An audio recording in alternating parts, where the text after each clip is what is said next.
G'day, this is Captain Noob, and this is a Gatling gun. This is a gigantic rotary-barreled heavy gun chambered in the big 45-70 rounds, the same bullets that you'll chamber in your lever-action rifle from the Far Harbor DLC, so there's your DLC requirement. But along with all of that, it's got some classic Gatling gun design mixed in. Check out this crane on the front. If you've ever played Fallout 76, that might look somewhat familiar. So this weapon is designed to be a futuristic version of a Minuteman.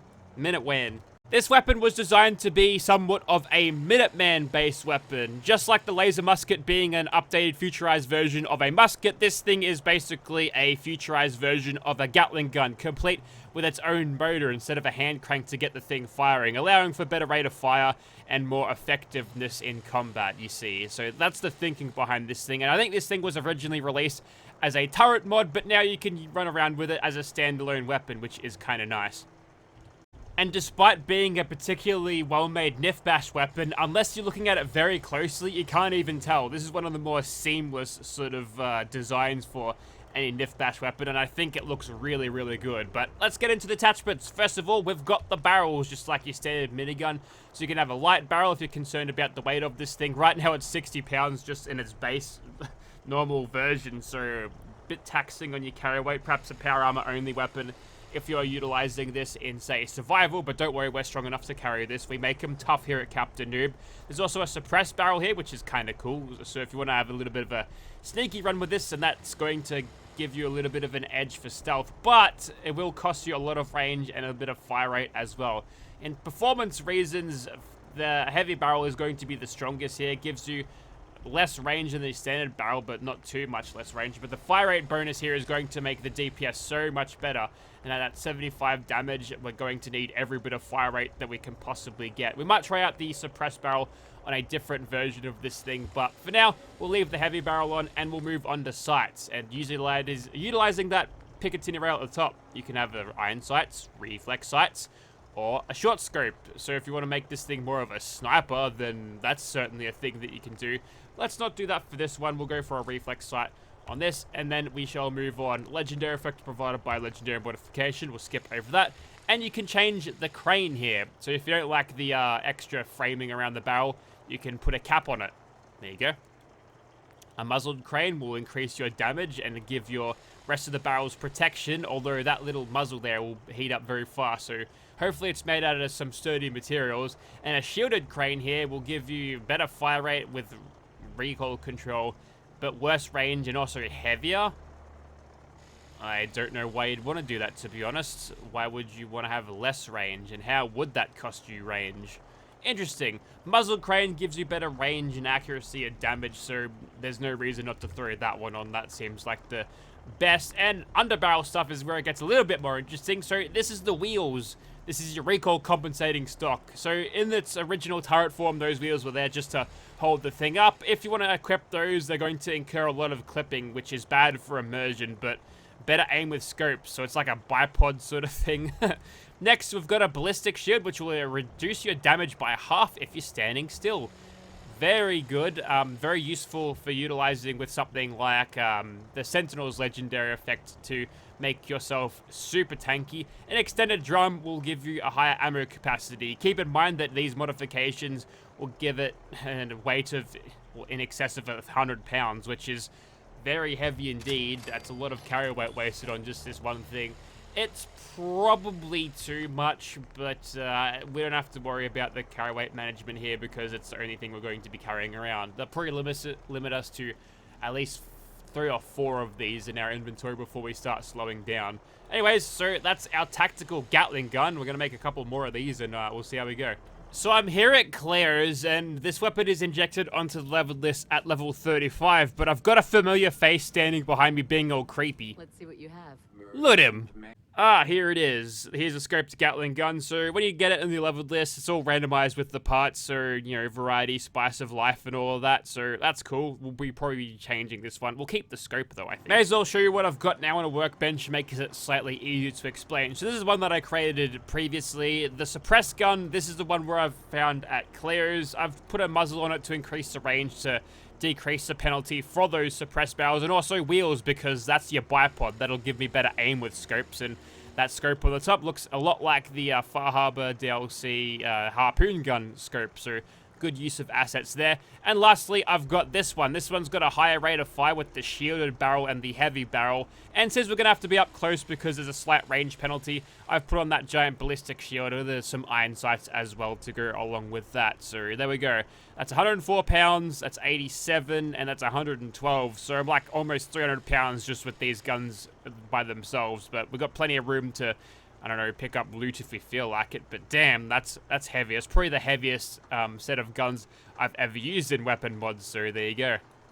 And we're back at Immersive Gunners Plaza. Here is our Gatling gun in first person with its reflex sight, which gives you a most generous zoom in there, and despite this thing being a giant circle, you'll have the minigun projectiles and traces to let you know exactly where you are shooting, so you don't have to worry about that too much. But I think the zoom in is the most notable thing about this, because if I switch over to the scoped version here, if we pick out the red rocket sign or whatever that is there, the gasoline diesel fusion. Hey, I thought the world was out of that. Never mind.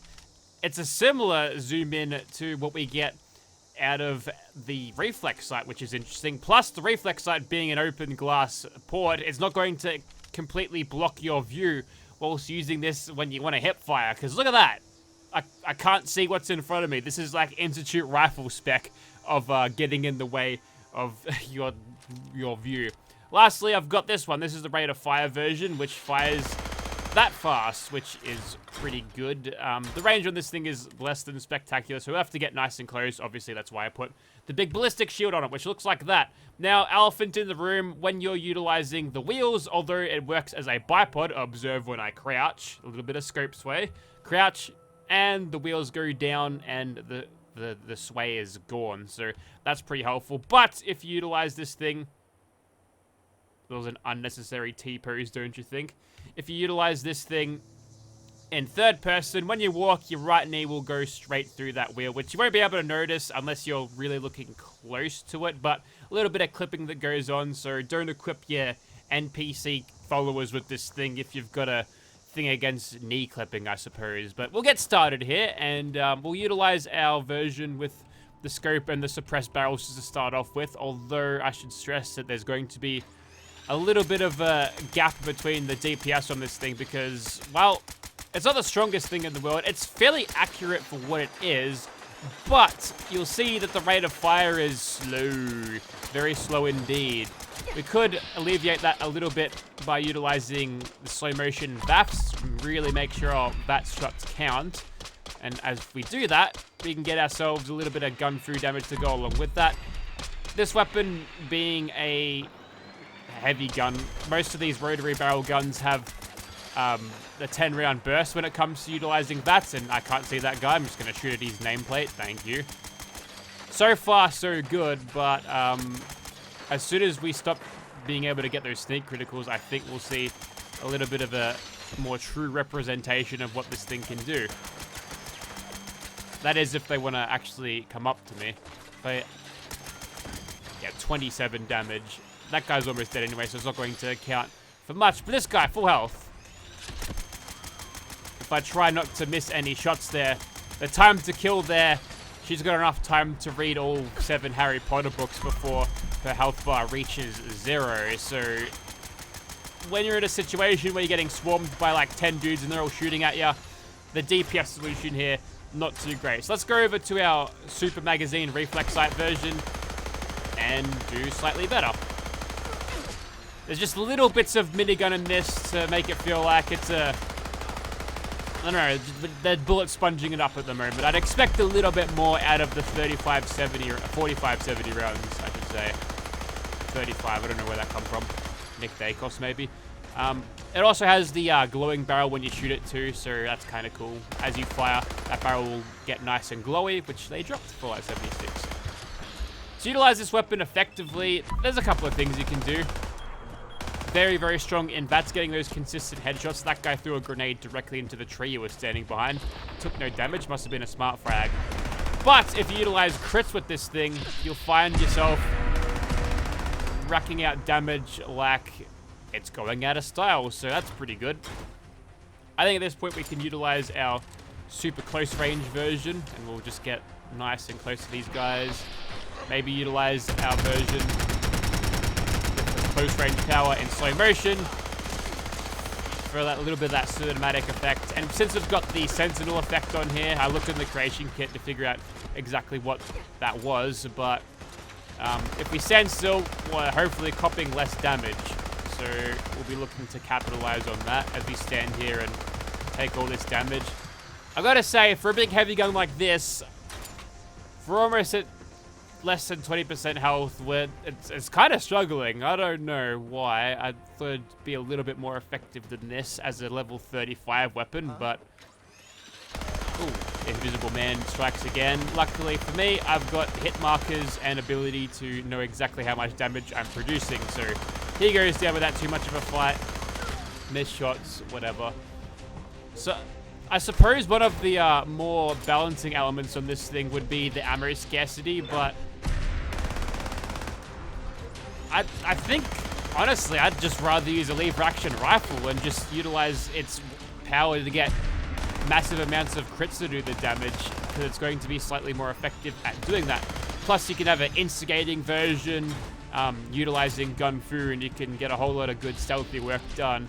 I understand it's a completely different role for that particular cartridge, but for effectiveness is going to be better. Not against 100 dudes when you're not successfully sneaking, of course, but you can always drop back and make sure you get those sneak criticals one way or another. Anyways, let's utilize this scoped version right here, because I think... Yeah, that's just channeling the anger I feel. No, I'm just kidding. Also, the immediately come down and said, nice, as soon as we opened that door. A cheeky little level up there seals the deal for the rest of the gunners in here. A most helpful crit. Oh, you're invisible? That's fine. Just slowly wear down your health. Actually, AP's back now, so may as well utilize it. One for you, and rest for you. That's 3 crits back. Didn't get the 4th, but we've got a full set of VAF's criticals, the slow motion VATs, so we might be able to utilize that against the Swan, but yeah, I don't know, I feel like this is a little bit more underpowered, especially since how scarce the ammo is. I think you'd be much better just using it in a lever action rifle, to be honest, which is a shame because I would have liked this thing, but I don't know, just needs a little bit more power, I think. It's such a giant weapon too, like, and it's outputting damage numbers like that. If I had the explosive legendary effect, I think it'd be crushing everything though. I don't know, perhaps my standards have been changed since I've used that assault pistol yesterday, because that thing was like a level rated at 24, yet it crushed absolutely everything. So who knows, maybe this is just a bring back down to earth moment in terms of what I should expect from balanced weapons. Anyways, we'll get started here. We utilize crits against the Swan, and as he's coming a little bit closer, we'll wait for those crits to return, or the AP to return, in order to actually get those crits happening. And now we can at least attempt to successfully Freudian slip on camera. No, successfully do a stealthy heavy gunner playthrough thing, kill. So far so good, but I think at this stage I could get rid of that extra damage for a little bit more of that DPS. He should be at a range now where I can utilize this to its fullest extent. And there goes all my criticals. Maybe we'll use some of that AP just to shave off a few bits of his head. Ooh, bad whiff. It's not too bad. Let's go back over to this one. It's got slightly better damage, and utilize that VATS crit there. Not too bad. For a VATS crit burst, 10 rounds, 173 damage per bullet, you're looking at like maybe 1700 damage over that burst. That is if every bullet counts. I don't think it's like that. It's like every second bullet does that damage. Maybe it'd be too overpowered if it was like every shot, but still, we got the job done. A lot of heavy lifting done by the stealthy version, so I guess there's an edge to utilizing a stealthy version. That might be its gimmick, its role, just being super stealthy, but I'm not really sure about that. So we'll keep going and see if we can change our thoughts and opinions on this thing, because I'm not sold on it just yet. Alright, so I don't think the same tactic is going to work twice against a much faster target, but we'll give it a shot, and we're going to try to sucker punch him here to get ourselves a perfect start. 51 is okay. He's not facing this way. 58, yeah, I can back that. That'll work. Nope. Okay, we missed both of those. That's fine. And now we're in caution. Just sit in the bush. We're fine. 62. Surely. That's better. There we go. Okay, now we're in danger, though. Could have used a crit there, but... Okay, now I can't see him.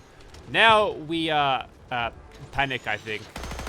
We could just keep on jumping over this. Maybe we'll utilize our slow motion bats just to make him a little bit easier to hit as he's scurrying around. Alright, path him. Okay, now we're in Nerd Rage. Trap card. I wanted that to happen, you understand. Just gotta keep shooting him in the head. Come on. That's a lot of shots on him for not a lot of damage, so we'll throw some crits his way. One crit and then one follow-up shot. I don't know. The damage on... I mean, maybe that's just concentrated fire, but we're getting plenty of staggers now, so that's actually really pleasing. I've got a full bar of crits, so now I can probably finish him, although don't really need him. Don't really need to do that. Full bar of AP is what I meant to say, but there we go.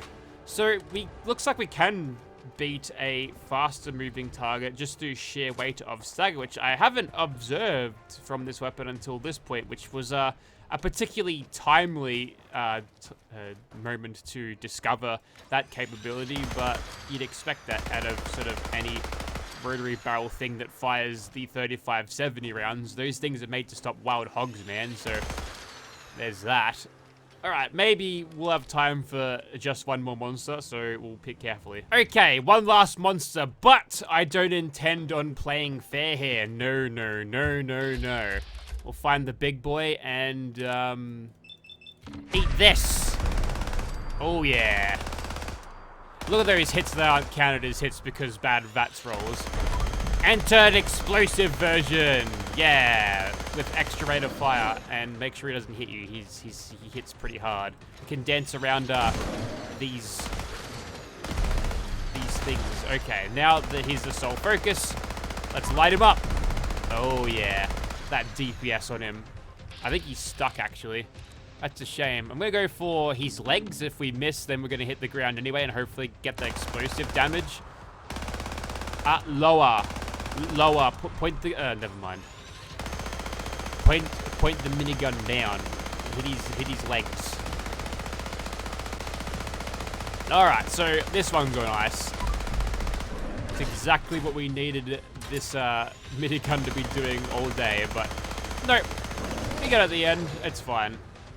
Absolutely crushed. And for our troubles, we got a Relentless RPG. Neat. Alright, well, I think you get the idea. So that was the Gatling gun. A little bit of a mess around on this last little section here, but yeah. Because heavy guns double dip when they get explosive, they're just so much better. They're so much stronger when utilized with that particular legendary effect, and this is no exception. So to get a little bit more power out of it, you could consider that, but it's probably game-breaking power, so do that at your own risk.